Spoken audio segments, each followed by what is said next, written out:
You're listening to the We Are Libertarians Network. Learn more at wearelibertarians.com.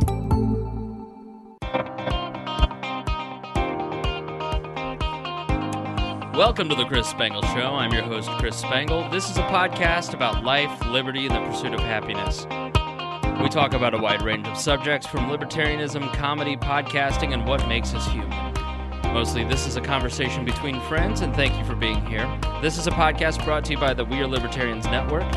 Please be sure to rate and review us on iTunes, like us on Facebook, share this episode with friends, and support us through PayPal or Patreon at wearelibertarians.com. We're always taking your questions and comments at editor@wearelibertarians.com. That sounds janky. See, I'm trying to be professional, and it's not going well. I'm trying to do something a little bit different than what I normally do. This is the first episode of the Chris Spangle Show. Most of you know me from We Are Libertarians, and actually recording this in the Bob and Tom studio, which is my full-time job. Thanks to my first guest, the reason I wanted to have PJ Yinger as my first guest is that I am here largely because of him. Really, basically because of you, PJ. You're here because of you. Well, thank you. You're too kind. PJ is the graphic designer for the Bob and Tom Show and has been for 30 years. Noted trumpet player here in the Indianapolis area. Are you the only trumpet player? No. There's a lot of guys. Yeah. So PJ and I met, when was it?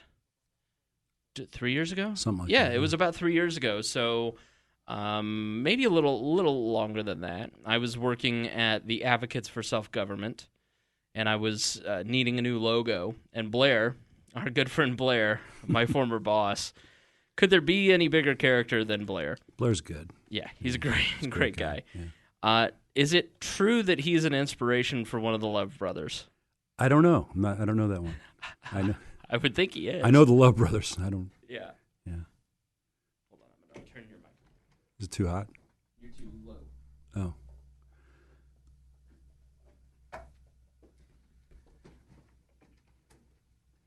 So he said, why don't we go over to the Bob and Tom guy? Why don't we go talk to the guy that does the art for the Bob and Tom Show? And I said, okay. And I came over and sat down with you, and we started talking. And you did the logo for that organization. Long time ago, yeah. Yeah, you've done a lot of logos.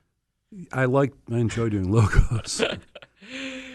And your professional trade is graphic designer, right? That's what pays the light bill, yeah. But I play music and whatever. And so that's how we met. Mm-hmm. That's how we got started. But let's start with you. Let's start with where'd you grow up? I grew up in Michigan, in the Detroit area, a suburb called Dearborn, which is part of Detroit. Grew up there, went to school. Mm-hmm. Went to Henry Ford Community College. I went to school in England for a while, for 6 months. Came back, went to Wayne State. Left in my last term to move down here. What did you go to England for? Study art, drawing. Oh, okay. I paint. I love to paint and draw. I still do. I don't know why I wanted to make a Hitler joke. Go for it. It's me. I know that's your domain. No. I used to paint. I haven't in a while because digital changed a lot as far as, I went to school for commercial design. I wanted to actually go into fashion design originally, men's fashion.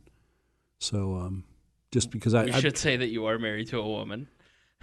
Not that matters. Right? Last time I looked, yeah. No, my wife's Elizabeth. She's great. But I wanted to build it was almost like a Granimals system for adults, mainly for men. Guys, I'm really stocky. I'm built like my dad.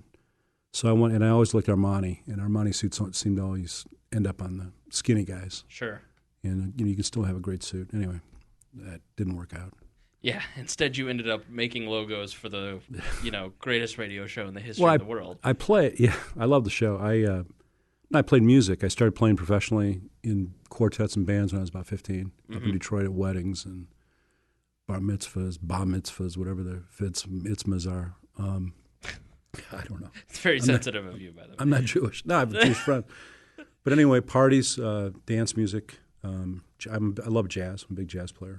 But I wanted to get more into session work, recorded work, background stuff, horn sections. So oddly enough, a band from Detroit called the Other Brothers.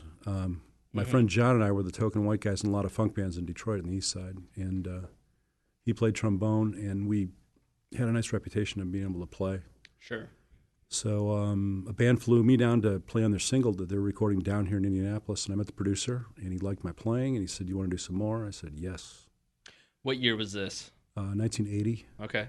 So I just turned 59 this year. Not that it matters. I'm still, You're very spry. You know me. I'm a kid. Yeah, you're very spry. Yeah. But that's how I ended up in Indy, basically. And I used to do a lot of demo work, a lot of when jingles were prominent. Yeah. Explain jingles for the kids. Jingles are any kind of adaptive music that would go with a product, place. Kids know what jingles are, I think. Yeah. If they don't, turn the radio off now. Right. Like JELLO? Yeah. All right, maybe that's a bad one to. Maybe that's don't eat the Jello. So you moved here in 1980. You were a trumpet player, session player. How did you get into graphic design? Well, I attended bar too. I Okay. put myself through college. I worked at a place called the Chambertons, so my background's in fine wine and spirits. Originally, and it was a great job. And then I moved down here, got a job working up in the north side of Indianapolis at Keystone at the Crossing, a restaurant called the Greenhouse. These are the days some people remember when Gritzby's was there, and we called it the Meat Triangle, which is pretty funny. It was Fridays, Gritzby's, the Cork and Cleaver. Right. Anyway, and we had live jazz. So I worked upstairs in the bar, so it was more of a business clientele. That's how I met Steve. Okay. Ali. Explain who Steve Ali is. Steve Ali is our music. Outside of that, Steve is an incredible jazz pianist, composer, educator, and he's a great friend of ours. He's our music director of the band. We have a house band. For the Bob and Tom Bob show. and Tom show. Right. And Steve also plays with when he was a kid, he played with Buddy Rich. So he's come up that way, and he's currently with Rufus Reed, the bassist. Yeah, and he is the person who helped arrange the Bob and Tom music. That's how. Going back, a quick story. I met Tom back in 85-ish, 85, I think. Mm-hmm. I was doing albums out of my garage in Broad Ripple area of Indianapolis. Meaning designing covers. Album for covers, albums, yeah. right. I probably did 30 of them before we started getting into CDs, Mm-hmm. whenever Philips did the technology. Anyway, and Tom and I met, and we were at the studio one day. At that point, they had been taking what we used to call basement tapes, Mm-hmm. cassettes and reels of guys with goofy songs, dick songs. Right, yeah. I guess this is kind of cable, isn't it? Yeah, you can say whatever you want. No, I don't need it. You can drop the C word if you want. No, I don't. You know me. I'm salty outside of this. Anyway, we were at a session at the studio one day, and Tom says, "We need this, we need that." I said, "I know the guy to call." I said, "He's a friend of mine." And I had met Steve at the restaurant. I worked in the bar because we had live jazz, and Steve would sub for Kenny, the piano player. And so I called Steve out of the blue, and I said, "Can you be up here?" And he said, "Sure." And then he said, "Do I need to take a shower?" Steve's like, if you know Steve, he's the nicest guy in the world. He is. He's a total sweetheart. And he's just, yeah. And 20 minutes later, Steve, because he used to live over by the State Fairgrounds, Steve showed up, and Tom, Tom is, and he's going, like this. Steve brought a score pad and started writing. He said, "Play it," and Steve wrote it down. He was notating the music on the site. Sure. Out of the air. What Tom was playing or singing, or no, they played the tape, and Steve was just scribing it down, what was going on, and Tom had never seen somebody do that before, because up to that point there had been nothing written. It was all just weekend warrior ballads that are just done. There's no music or anything. They were garage band stuff. Not right. So essentially, the early days of the Bob and Tom show, the early bits from the White Album, Shabby Road. Those were all from memory. They're just people would go in and say, "I got a tune." Almost no music. Everything was written on legal pads. I still have a lot of those. And up to that point, and then Steve came in with his background, and then it just went from 0 to 150 as far as being able to do anything. So. And he is really, Tom loves horns. Yeah. If you can add horns to anything, then he loves it. And so Steve is the guy who helped kind of make all that possible. Yeah, that's just one of the things Steve can do. We used to always joke it was dick jokes in 4/4 time is the tagline. But yeah, Steve's amazing. He's an amazing arranger, writer. So let's hop back to when you met Tom. Okay. How did you meet Bob and Tom? The first time actually I met Tom, I was playing at a theater called the Vogue Theater in Broad Ripple with some friends of mine it was the end of Faith Band. Carl Story, Johnny Casella, Mark Rorman was playing bass, Dave Barnes, Dave Bennett. We were playing at the Vogue, and I remember the first time I met him, I was in the bathroom going to I stood next to him. You were taking a dump. No, I didn't. No, I'm a home-based guy. We were taking a leak, and I looked at him. I recognized him. I said, "Hey, how you doing?" And he kind of looked at me like, "Okay." And then he didn't remember. That's the first time I met him. Then a couple days after that, I actually met him in a meeting about doing an album project, which is funny. So, was it a Bob and Tom album project? Yeah. Okay. It was. Well, actually, the original one was the Q95 album project, which actually I'm playing on too with Susan Kitterman. That was kind of the first spin-off. The Bob and Tom albums kind of came off that idea. Right. So Q95 used to put albums out of what? Well, it was a contest, what I remember. You'd pitch songs, they'd pick them, and then you got to go in and record. And then the guys from Sunshine Promotion, John Valent at the time, called me and said, "Hey, you still doing album covers?" I said, "Yeah." So we all donated our time. Everything was donated, and then that's how I met Tom. And then they'd raise money for local charities. Yeah, early on the Jan Opperman Fund, Mm-hmm. and that's even before Jan. Yeah, that was before. There really isn't even any kind of solid accounting of how much money the Bob and Tom show has raised through those albums, is there? The cool thing about both Bob and Tom is they're real.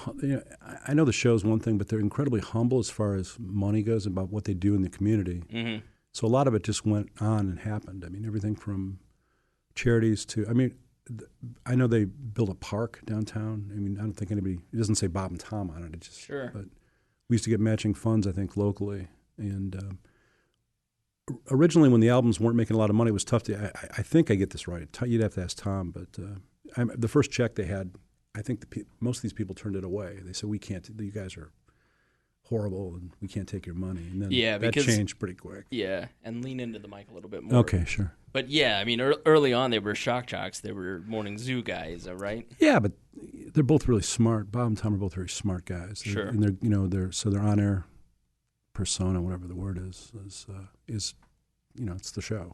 Well, yeah, and for a large part, the Bob and Tom show, it's never been Howard Stern filthy for the sake of being obscene. No, not to at push all. Limits. It's been more naughty. It's a smarter show. I mean, it gives the listener a break. It's not, they're not telling you what to listen to. So you've done the design work for all of the albums? Yeah, as far as all, with the exception of maybe one, Kurt, they put out a race album, which was a quick at the time cassette that they put out. But we've all put the production together in house as much as we can, sure. And then we asked for vendors outside to come in for printing, packaging. Sony was a huge help to us years ago. So in the early days, I mean, how did you lay albums out? Well, before desktop publishing is what you mean. Yeah, exactly. Because I use Photoshop. I use all the good stuff, all the Adobe stuff that you use now. But before that, I mean, how did you lay stuff like that out? Well, everything was done in fact. If anybody from Channing Graphics, they'll remember that all the time. We used to work it out of my garage, and everything was done in in galleys. It was photo typesetting. Sure. To make the negatives to print before things, now everything's done in Photoshop and desktop, which is cool. It's great. It's just the industry changed, and a lot of the terms that you still hear, cut and paste. Right. We literally had to cut and paste stuff. If I misspelled spangle wrong, I'd have to go in and operate on the E to say or that, or have typesetting run out again, and there's no time for it. So we had to learn how to do surgery, but. Yeah, but it makes you. I still appreciate the old days. So you spend a lot of time sniffing glue. I did that anyway. I get into my dark side. Yeah, we'll get to that later. So yeah, what is the album? The Sgt. Pepper album you guys did. To me, this is amazing when you told me the story. So one of the early albums, 3 or 4 out of the 65 or whatever it is. There was, I think it's With a Little Help from Our Friends, and it's basically a parody of the Sgt. Pepper album, and it's got all the people from local media and the show and all these people, and it's it was really kind of before Chick and Christy were on the show because it was so early. I mean, you put together this. Talk about what it took to make that cover in 1986. Something like 87? that. Bob has always loved the Beatles. I mean, everybody from our Right. time has the Beatles, but Bob especially is a huge Beatle fan. And Tom had said, well, when we had it, we didn't really have any money, but we had a little bit of what I call gas money to try to do something. He goes, what do you think it would cost to do a picture like this? And this is before Photoshop. At the time, there was a SciText program out, but it was $800 an hour or something like that, like what Photoshop does. Right. There was no way we could do that. So I said we could do it be cut by hand, or what they used to call strip by hand. People in printing will know what I'm talking about. So Tom says, what do you think? You think we can do it? I said, yeah, we can. It's not going to be cheap, but we could probably do it. I don't know the number. I think that the end result, we had costumes handmade, each one. They're beautiful at Marjorie's. And Ted Benson and I, Ted was playing keyboard at the time in the band too. Ted helped me cut out all the background heads. They were quarter size. We shot them in my studio, my art studio in Broadway. A quarter size of an actual person's head. Yeah, we went around and shot black and whites of everybody, and then went back in and hand tinted all the pictures and set them up at a small stage. Right. It was probably about 7 or 8 feet wide so we had all these heads that came off. And if you ever looked at the album cover, which was kind of cool. Yeah, we shot a lot of local people. I mean, everybody from Patty Spiller, Ted Sorensen, people, Barbara Lewis, people from the news. Dean was on it, so it must have been 89ish then, because Dean, I think it was 89. Yeah, I don't think Dean was around till 88, 89. Yeah, Dean's on there. I know that. Yeah, Chick's podcast with Dean was fantastic, talking about those early days. But yeah, I find that to be. This isn't going to be as exciting. It is. No, it won't. It's not going to be anywhere near Chick and Dean, but we're doing our best here. It's the first episode. It's never good. That's why I had you on. Microphones, I used to be in studios, but this is really different. So you know that. Yeah, so those early albums, I mean, that's just such a ton of work. So you must have really loved it when desktop publishing started coming out. Well, there was a kind of a goofy time with desktop because people that could afford Macs, you still had to pay them to do it, but then it was kind of clumsy at the time. I mean, I got my first Mac. It was like a 512 or something because typesetting used to cost. We used to spend, $10,000, $15,000 a year on typesetting just on basic stuff. And I was still freelancing too. So, and to try to explain that to a band, one of the things in the old days, I'm still doing vinyl. I was still doing vinyl too. Is color separations were incredibly expensive, even when you shopped them around. So, you'd get everything prepped and then send everything out for color separations, and you could spend anywhere from, at the low end, $1,200 up to thousands of dollars. Sure. To get press done before to get the negatives done before it goes to press. So I did a lot of bands. I remember doing the Hammerheads in vinyl. I did ink spots. I mean, I've kind of done the whole. Sure. And was it easy to transition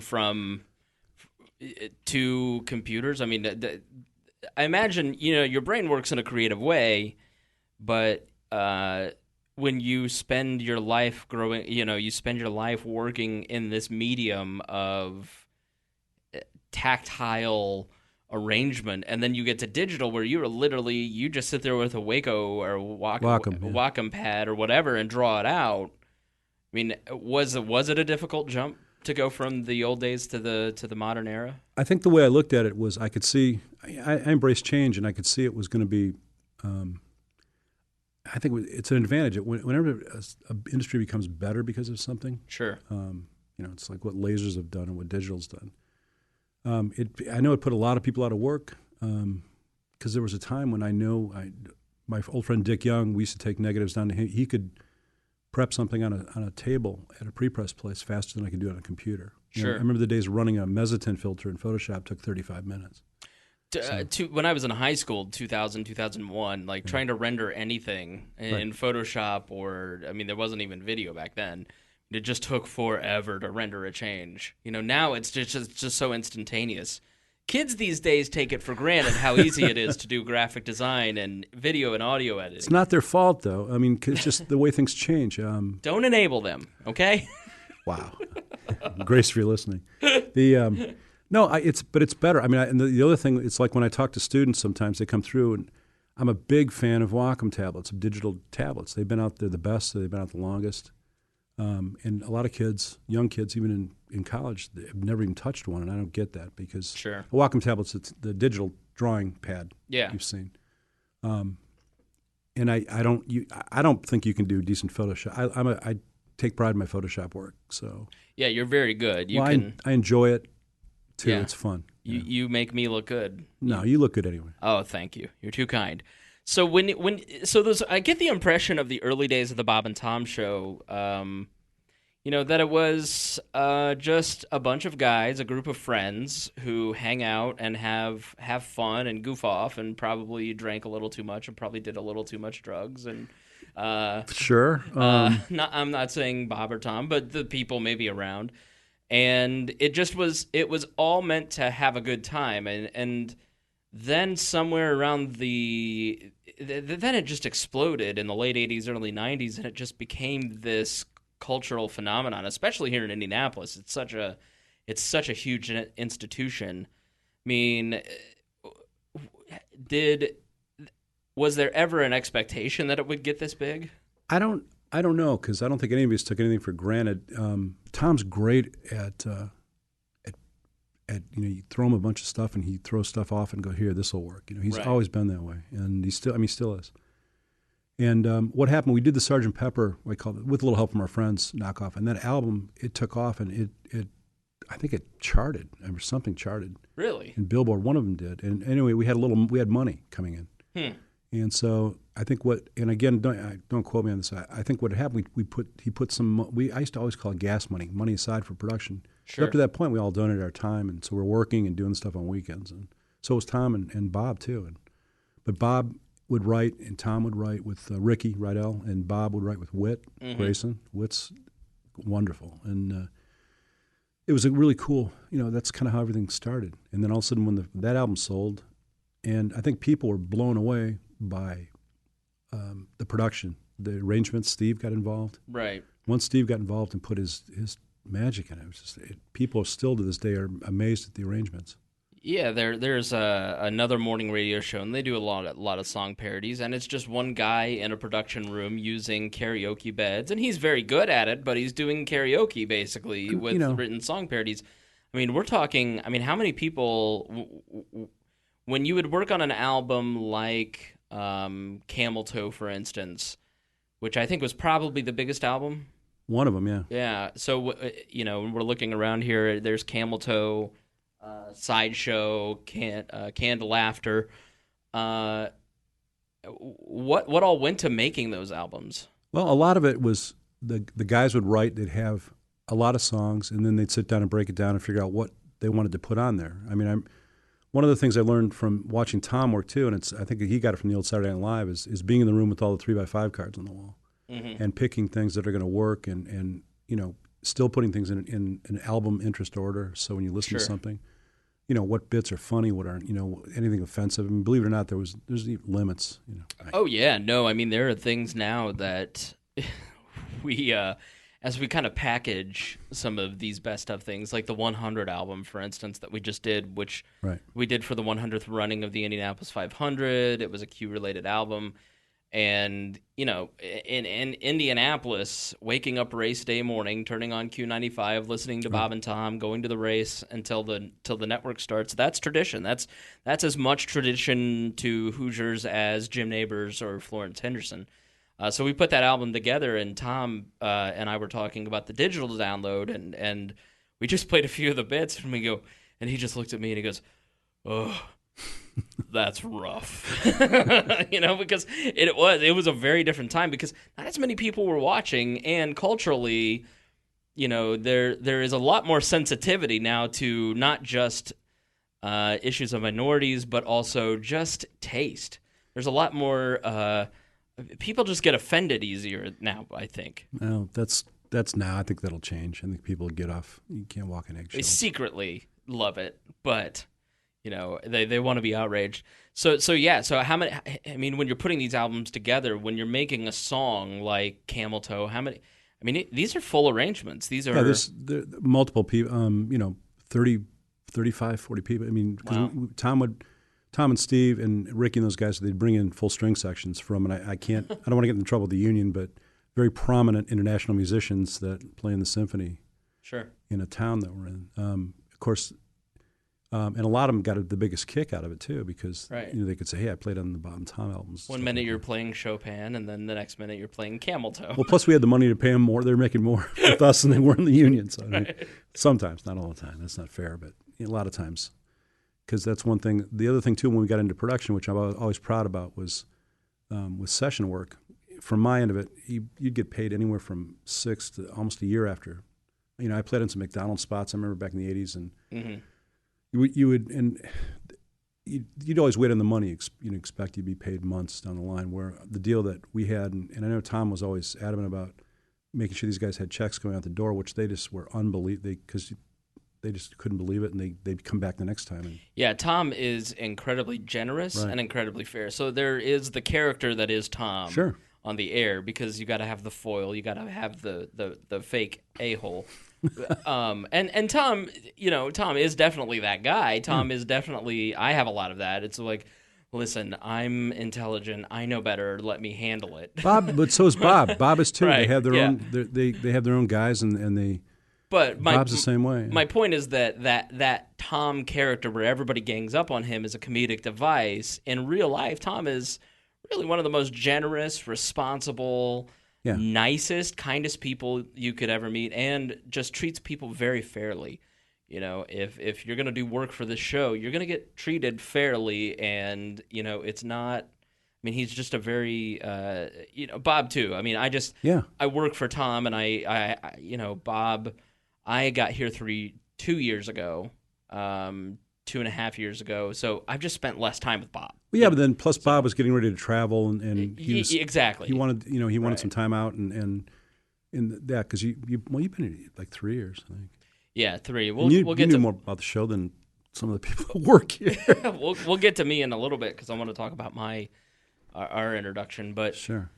yeah, I mean I think that's interesting. I mean, as a longtime fan, as a person who started listening to the show at 5 years old, and you hear these songs, you kind of take for granted the work that goes into making those amazing albums. There wasn't anything like those albums and those comedy songs anywhere else in radio. There's still there really isn't still to this day. I hear production stuff that's supposed to be new and exciting, and it still doesn't have the I don't know what the word is, quality. I mean, we're all kind of quality nuts as much as we Right. can be.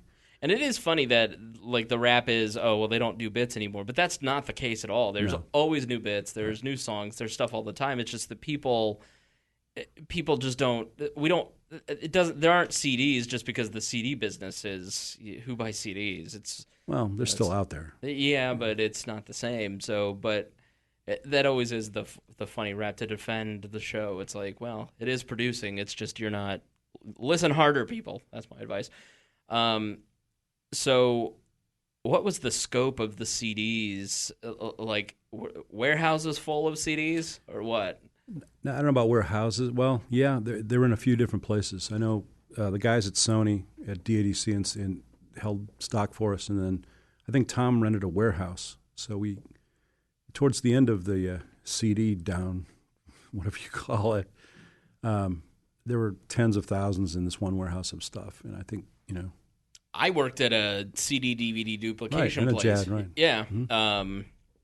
In 2005, and that's when DVDs were starting to take off in VHS. Like, I don't know if the numbers are accurate because my memory is faded as I've gotten old, but it was like 1 million cassettes the year before, and then the next year it was like 30,000 cassettes, and then the DVDs even end 2005, and the CDs. It all just was crashing down. I mean, people were starting to stop. They were not buying CDs and DVDs. Well, and then Tower Records took a dump, and Yeah. that actually affected. I didn't even think we we had national distribution through Dave Crockett. That's one thing that really took off too. Sure. Because that's 80% of the battle of selling anything. And Dave approached Tom about trying to get it nationally, coast to coast, which he did. We were in a lot of outlets, and that helped sales because people discovered the show that way too. Sure. Yeah, that's a huge market, Yeah. Yeah. I mean, there are people who were hearing Bob and Tom bits on the local radio stations because DJs would steal it. So tell me some of. So you were in the Bob and Tom band. Let's ask about. Yeah, this, I guess we have a house band. Sure. Which Steve is our director, music director, and it's pretty much the same group of guys, with the exception of, let's see, Dane left to play with John Mellencamp, our drummer. We joke about Mellencamp stealing Dane, but I just saw Dane the other day. He's doing great. Chris Pyle's our drummer. Steve Ali plays our keys, and he's our music director. Sure. Frank Smith was playing bass. Steve Dawkins playing bass. So guys come and go as they can, because a lot of these guys have road gigs. And it's, we haven't played. We still do stuff in the studio once in a while, but it's not like the old days where we. In the 2000s, didn't you guys tour? Yeah, we traveled quite a bit. We actually flew to gigs, which is kind of cool. And, it was a great show. People would line up. I remember. I want to say it was out west someplace, but we got there for sound check in the afternoon around 2, and there was a line out the door of. Wow. A couple hundred people to get into an 8 o'clock show. So it was, and it's still, we could still do it today. I was hoping we'd maybe get back to it sometime. You never know. Yeah, you never know. It's a great show. We were way ahead of the game as far as, you're there for a 4-hour show with guys like Tim Wilson and Henry Phillips and right. Todd Yan used to play with us. Todd's actually a really good musician. So is Henry. And Tim's passed. He passed a couple years ago. But what are some of the stories that you can tell from the road that are? What are some of the fun stories? You need to get Alan in here. No! Don't put it off on Alan. Well, tell me some juicy gossip from the days on the road. Well, there's a lot of fun stories around Richard Bowden. Yeah, I can't get into that, but he used to play with Linda Ronstadt. Richard we do shows with Richard, and I know those guys pretty much. They'd hang out, and we hang out. Well, be specific. I know that we'd come downstairs in the morning. I'd sleep because I didn't stay up all night. But the guys would still be, they'd still be giggling. Put it that way, in front of the buffet. But yeah, I don't want to nail anybody down. It had to be a ton of fun. It was really professional. And it was fun, and it was a great show. I wish we would have videotaped some of them. We didn't. Maybe one, I think we did, but it was about 5 years ago. So who has done the art? I mean, I know you're the art director, but who has? I mean, Tom says all the time, and he's totally right. You could go into an art gallery and hang the art of these album covers, most of them, in a gallery because they're so clever, creative, and beautiful. We're really lucky to, and this is going way back, we work with Dave Calver, who's in Palm Springs now, who's an international illustrator. Another international guy is Rob Day, who lives in Indianapolis, and I'm trying to think who else. And Chris Pyle, our drummer, is a international illustrator also, which is kind of funny. He does stuff. Sure. You'd recognize his work in a second. So you'd recognize Dave Calver's too. So when they produce this stuff, I mean, in what medium are they giving it to you? Well, I still like real paintings. Chris likes to work in gouache, which is watercolor, opaque watercolor. Rob will work in oil paint, or he'll work in, depending if Rob has a cartoon style we use too. Jeff Millett is another. Right. Jeff's up in Michigan. And Dave Calver uses Prismacolor, which are colored pencils. It's a real long time, but Dave's wonderful. Dave would have done Happy Hour. Mm-hmm. Beautiful. I think back. What's the one back there behind you? That's Dave Calver. Yeah. What's the name of the album? Give Me an F. Give Me an F. And then who did Canned Laughter? Canned Laughter. That's one of Rob's. Actually, Bethany Primrose and I worked. We worked with Hatch Showprint in Nashville, and. We were actually, when the show was in Nashville one time, I went down. I got Hatch Showprint's incredible. If you ever get a chance to go there, in Nashville. Sure. I worked with Bethany Primrose. She was there, and then she did all the graphic cuts and stuff. And then I digitized everything. We put it together. So, and I know people can go and look this up if you're Bob and Tom fans. On the Facebook page, we've got all the album covers. What about Radiogram? This one back here. That's Rob Day. Rob Day. Yeah. Okay, and then Dead Air. Dead Air is Rob Day too. It's a painting style, I believe. That's the one with the airbags coming out, right? Yep. Yeah. Dead Air is the one where they're in the graves. Oh wait, maybe. You know what? I have to see. It says Pyle. Chris Pyle. Is it Chris? Yeah. Okay. Donkey Show. Donkey Show is Chris. Okay. Yeah, just to kind of give Hey, people. Chris Donkey Show. It has to be weird when you're working with vendors and you're calling up people like, yeah, the name of my album is Camel Toe. The name of my album is Donkey Show. The first time, it was funny, that Tom came over to we were at Broderpool, and he came over to the house one time. He goes, I got to find this illustrator. And this guy's this. And I'm thinking, like, it sounds like there's a guy named, I think it was Dave Holland or somebody out of Playboy. It was that style, but he goes, no, it's not him. It's this guy. And can I find him? And I had an illustration book in my garage. I said, come here, what's it look like? And we found it. He goes, can you call this guy? This is the guy. And Dave was living in Buffalo. Mm-hmm. So I said, yeah, I'll call him and see what he charges if we can afford it. I said, well, Dave who? Dave Calver. Okay. Dave's great. So I called Dave up, and he hadn't really heard of the show. He didn't. Then he called me back after he had talked to a couple of people and said, yeah, I definitely am. I didn't realize what – I thought you were kidding me. I said, no, I'm just not very good on the phone. You know me. I'm having problems talking now. But Dave said, yeah, I'm definitely in. I said, Dave, we got to talk about money. Want to be fair? He goes, don't, just go direct, and we'll work it out. So, and Tom's always really generous because we own the artwork. He buys the artwork, and then part of the deal. Sure, which is great. Dave's really nice too. I talk to him like once a year. Yeah. It's just it's beautiful stuff. And then you do the design for the logo. And I take all the bits, and throw them together, and then make all the stuff out of it now. Right. Yeah, we do our stuff in house. And the T-shirts, like Doug LaDouche, the new Doug LaDouche T-shirt. It's great. I go out and get one. They're great. It is so funny, and it is so funny that because Doug LaDouche is actually Tom's best friend Mark. Well, you did the picture. I just whacked it a little bit. Yeah, and. He's the nicest guy, but he plays such a dumbass, and he cannot believe that he is the most. I run everything digital, so for what I do for Bob and Tom is if you see it online, I'm in charge of it, right? And do most of it, and it's a huge job, and I'm here a lot of hours and work hard. And, it'll come back to bite you too. So. Yeah, I know, and but.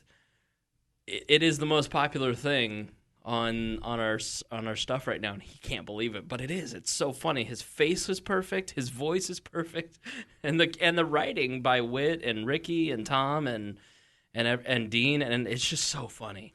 Well, especially if you know Mark, because Mark's so 180 from the character. Right. And you've heard Mark before on a lot of the bits. He's Ed Pinkley, right? And I don't want to spoil it. He's Doug LaDouche. Yeah. Well, I mean, anybody listening to this is a super fan. If they've sought me and my podcast out, they're a super fan of the show, I'm sure. Or they're, from the libertarian world, and this probably has no interest to them whatsoever. But the Chris Spangle show is about whatever the fuck I want to talk about. So screw you people. This is for me. So you have been instrumental in kind of guiding a lot of the people that have made this show successful to Tom, who has been the driving force. It's just, I think it's karma. Things happen for a reason, and I know I'm not really one to start spewing ideas left and right because it's not my thing. But once in a while, when something comes along, it's like when you and I met.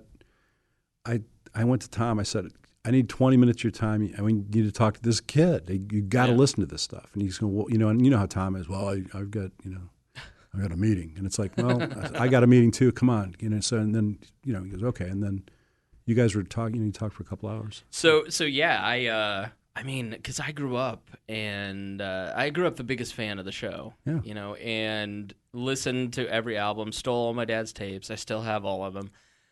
Sorry, Dad. I just was a big fan, and then I went to college, and I kind of fell out of listening to the show in the 2000s a little bit. But from the late 80s all through the 90s, I mean, the Bob and Tom show was my jam, as the kids say, and knew a ton about the show. And when Blair introduced the idea of using you, and I got to go to the Static Shack, which I didn't know what the Static Shack was, which is where you work. It's Greg. It was the biggest thrill ever, walking in and seeing the art and seeing the studio where all the bits have been recorded and meeting everybody. I mean, I was just totally shocked and blown away. Yeah, but so great. When you came in, something hit me in the head. I kind of, things happen. There's no name. I just kind of went, whether Tom would listen or not, it's like, I needed this, say, this young guy, you need to listen to this kid. Not a kid. I say kid. You're not, but you're not that old. I'm older than you are. But and which it worked out. And I think things happen like that. It's like when I met Steve and Steve Ali. Well, Steve and I were friends anyway. Mm-hmm. But then to bring somebody like that in, where Steve's going, I'll do Dick song string arrangements. It's great. Anybody that knows Steve, how good and I'm not just saying this isn't even just a local. No, tag. He's a world-class jazz pianist and playing arranger. at like the Sydney. He's done Lincoln Center. He does Symphony Hall in Sydney. Yeah, amazing. And I know I can't do Steve his gig list, justice. That's one of the great things about this show and the history, and it continues is. And it starts at the top with Tom and Bob and Tom just finding great people, keeping them around, keeping them engaged. Like Drew Carey is, we're going to talk to him. I talked with him about coming on today, and then he passed. Stuck with me. Yeah. So I got stuck with PJ. Drew he knows everything about radio and is just this incredible radio nerd. Like I walked out the other day, I go, so what are you working on? And, it was like after hours, and he was just here, and he's like, I'm just, look at this. This is pretty cool. This is, every song Q95 has played for the last 17 years, Top Songs LaGrange by ZZ Top. And then I'm going to take it from this station and this station and compare it, and then see how I'm like, what is this for? Is this for a project? He goes, no, I'm just bored. That's how much this guy loves radio, and he's in charge of working with affiliates. It's a dream job for him. For me, somebody who we have an intern who's very curious, a little asking too many questions, and he goes, "What do you do for fun?" And I go, "Well, basically everything I do at work, I do for fun. We are Libertarians as my hobby. Podcasting is my hobby. I take all the skills that I learn at this, I apply it to my job, and all the things that I learn at my job, I apply to this. It's the show, and Bob and Tom have found people like you, like Steve, like." Like Mad Dog, like Chick, like Christy, like so many different people who are just, brilliant and have used them in a way that has been brilliant, and it's just been incredible to see. And then for me, when you walked in, when I got to work with you for the first time on this stuff, it was just like, wow, this is really cool. This was a great experience. Because growing up, I wanted to be in radio. I spent... well, you've been in radio, though. I did. I worked for 4 years at the lowest-rated AM station in Indianapolis in the 50th market. And there's got to be one lower than that. No. Okay. No. That's great. And believe me, it's even lower rated now.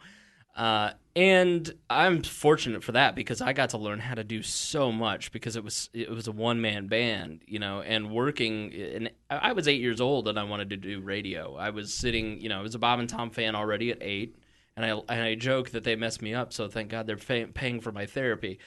And therapy's good, though. Yeah, and it's great. And then I was listening to War of the Worlds.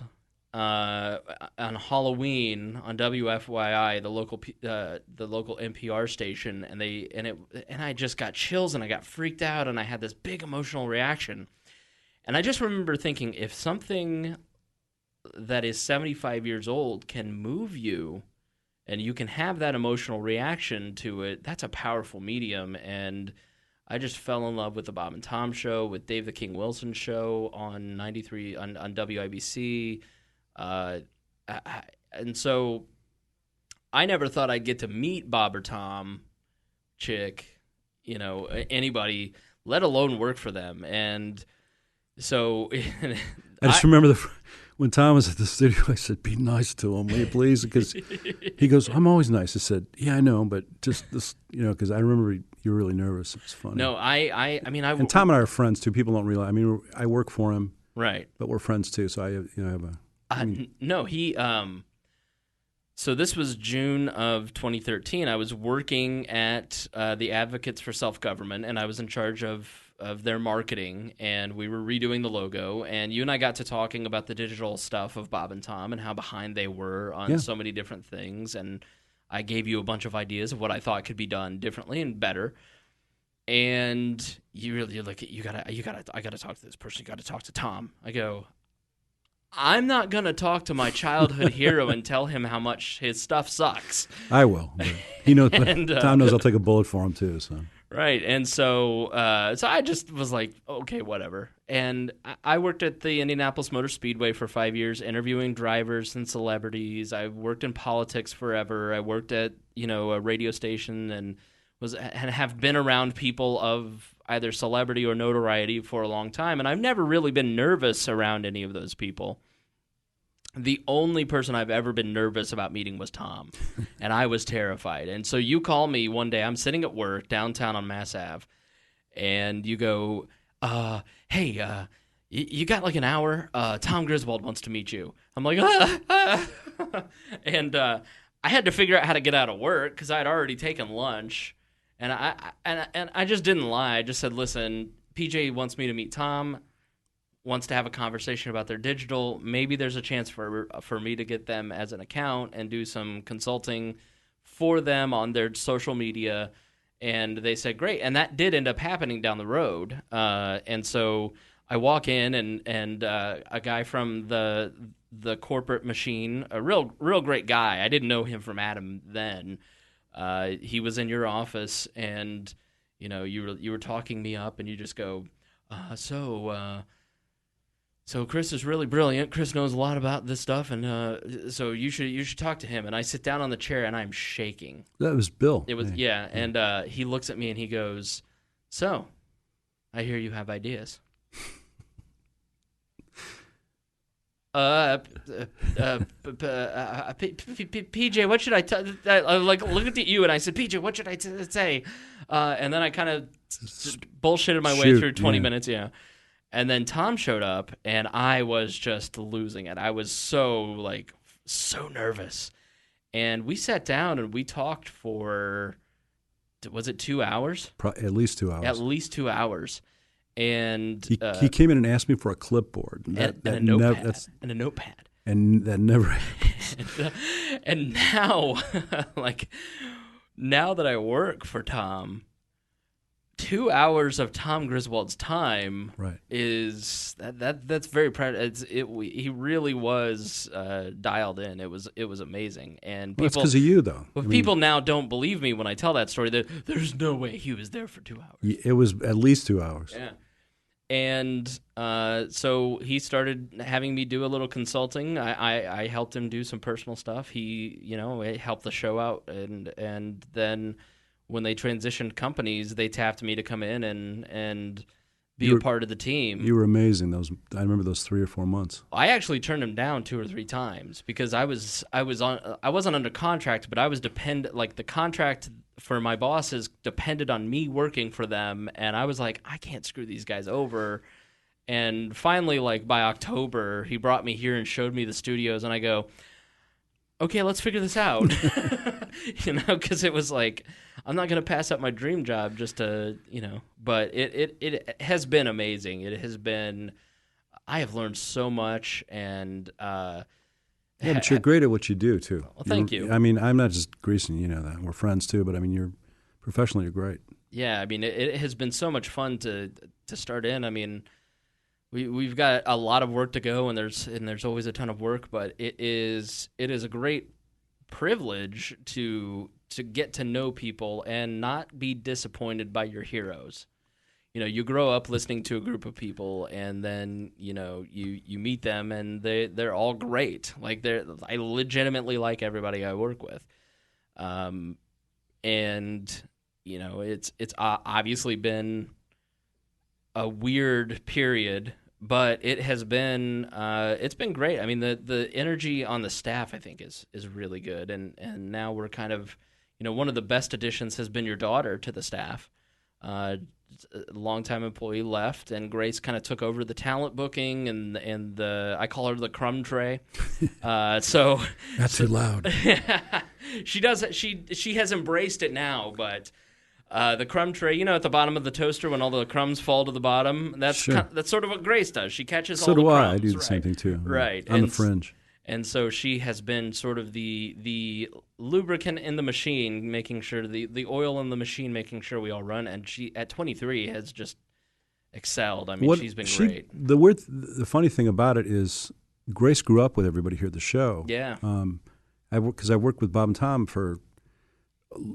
Grace is 20. She's going to turn 24 this year, and before that. I mean, so I would bring her in a carrier over here. We'd be checking album artwork. Right. And I'd have Grace in the carrier on the floor. And no, she's amazing. She's neat. It's got to be great to work with your daughter. She goes over every day and, manages you. Well, I'm the first one to say I'm not organized. I mean, I'm able to do a lot. I like doing a lot of stuff, but I need somebody to kind of pound me in the head. So, but it's got to be nice to work with your daughter and, spend time with her. Well, we work together, and there's work, and then I'm dad certain times, which is and we know the difference. So it is funny you have a very twisted sense of humor. I'm trying to be on guard today. Don't drag me there. You're very, very dark. Sure, I'm dark. I don't care. So in the early days, PJ, we're sitting there, and I'm just working on some stuff, and it's real quiet, and he's just kind of typing away, and I'm typing away. Hey, everything's marked in orange for Bob and Tom. And I paused, and I thought, what does that mean? Little file dots. And I go, PJ, did you just tell me that if you die for some reason, that everything's marked in orange? And you go, yeah, my heart might give out tomorrow. I don't know. I have a heart condition. Anyway, but I'd say we've always had plan Bs. Tom and I both. I always tell him, I said, look, something happens, it's in this folder, it's here. And he'd look at me and go, well, what's going to happen? I said, I don't know, but if something does happen, well, nothing's going to happen. I said, but if it does, he'd joke with me, well, okay, we'll just take it from there. I said, no problem. Yeah. No, it's just, I've always been like that, just in case something happens. Yeah. There's train tracks by the studio, so, I'm always thinking the one train that comes by a year, I'll be lucky enough to, stall on the tracks or something. You've made it this far. Yeah. Yeah, I mean, so yeah, you as a longtime person, I have, it is nice to see you excited, You guys, it's great, you guys, with you coming on, it was just so neat because it was overdue for a long time. Yeah. So, and I care about the show. I love the show. I always have. Right. So yeah, things are moving in the right direction. Yeah, I mean, you have been an incredible friend, and obviously you too. Professionally, top 2 most important people. Just by making those connections for me. I mean, for somebody who started out at IUPUI, I was not good at college. I went for 4 years and got halfway through. And never had a desire to finish. And as soon as I got the job at WXNT, part-time, I knew exactly what I wanted to do. I wanted to do radio. And I've just worked my butt off to get to where I'm at. And, I've been fortunate to have so many people like you. It's not a me thing. I just think this is in general. This is a life thing. If you work hard and you apply yourself to the things that you're passionate about, people will notice, and they will put you in positions that will ultimately allow you to succeed, Yeah, but you've learned probably exactly like me, because Tom still to this day comes in and goes, how do you know this stuff? I said, we had to learn it. I did. Same with you. Yeah, because, it's not like you've got some thing on the wall that says, I learned this at something tech, whatever. No, we all came up in the streets, Yeah, Grace was talking about learning how to build a website today, and I said, listen, I didn't go to school for any of this. I go to lynda.com all the time. I go to the, I started my own website 10 years ago just to learn how to build a website because I wanted to try a blog. I wanted to try eventually to do a podcast. I've been planning to do a podcast since 2004. It's only taken, it's 2016. Finally got it. But it was all self-taught. It was, if you have a problem, Google it, YouTube it, we'll learn how to do it. I mean, there isn't anything in this day and age that you can't learn. I mean, there are things like heart surgery. There are things like law degree. Those are things you need to go to college for. But what we do in the creative industry, college is I'm not going to say it's a waste of time. We do have a lot of writers around here, and the people who have that classical education do have much more of a structure and foundation, but it's certainly not impossible to be successful. If you want to get into any kind of creative work, like graphic design, like broadcasting of any kind, music, anything, you got to do it for free for a while, and you got to get good at it. And then at some point, if you have the talent and you have put in the experience, because experience I think is far more valuable than talent, along with networking, somebody's eventually going to notice, and they're going to grab you and go, hey, you got to talk to this person. Hey, buddy, you need to take a look at this person, and eventually it works out. But you got to do it for free for a while. Yeah, but the other thing, too, you have to keep in mind, things don't, in this day and age of instant gratification, everybody wants stuff now. I mean, you know what that's like. Even in my business, it's like people think I'm like some kind of walking clip art catalog, and it's like, and I actually make stuff, which is fun. Not all. I mean, clip art's great for a lot of things, but does clip art even really exist? Oh yeah, there's really good clip art. I mean, there's clip art that's beyond calling it clip art. People know what I'm talking about if they do graphics and stuff.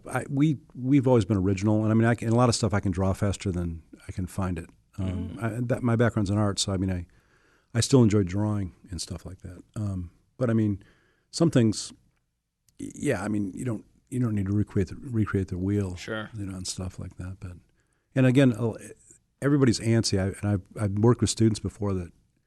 What's amazing is school can't keep up with. It's like what you guys do. There's no way they can, because by the time they get a teacher or somebody in there to try to teach, it's old. Yeah. The way the digital's flying. That train left the station a long time ago. But so I mean, there's, like you say, hands-on like this is great. But I think kids want to get out of school and make a ton of money and go on vacation. That's fine, but whatever. Kids want to be famous these days, starting their own podcasts. Yeah, idiots. They want to work. Yeah, that's good. And this, you can do it. I mean, I'm not knocking anybody. I'm a musician. I still, I always had dreams. I grew up with this the band Chicago, Tower Power, all these horn bands, and it was always my dream to, because I love to play. I do okay at it. And it was always my dream to get in one of these bands, to get on the road, tour, and do stuff. And I've done road gigs, but it doesn't happen overnight. Sure, but you can still try. Well, thank you for being my guest on the first podcast. This is weird, but thanks. Yeah, no, I have long advocated to Chick and other people who have the podcast, like, have PJ on. I bet he's got some good stories. No, there's more. You know me. I'll come back and share if you want to. I'm grateful for every day. I didn't think I'd be around this long. Sure. Retired from a lot of substances years ago, which was a good thing. So, right. Which, and I'm grateful just for the show, for you guys, for you, for your friendship, everybody. So. Well, thank you very much, PJ. Thank you. you For joining us here on the Chris Spangle Show. I appreciate it. As this is a brand new show, I need your help. Go in, rate and review on iTunes, share with your friends if you got something out of this. And as always, we are supported by listeners like you. So if you're listening to this, you're what keeps the lights on. So please go to wearelibertarians.com and hit PayPal or Patreon and donate $5. $5 a month. I mean, listen, the We Are Libertarians Network is giving you at least half the entertainment value of Netflix. Guarantee it. So please check it out. Thank you for joining us on this episode of The Chris Spangle Show, and we'll see you next time. Hi. It's Dear Leader. It's Chris Spangle. And you know what time it is. It's that time where I ask you for money. And I'm not asking you for money to make myself rich. I'm asking you because I love We Are Libertarians. And obviously, if you're listening to We Are Libertarians, I know that you're loving it too. And so you want more people to know about it.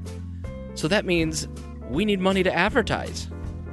And every time you go to wearelibertarians.com and you choose a monthly donation, or you make a one-time contribution, or you sign up and pay per episode through Patreon, you're helping more people find out about We Are Libertarians.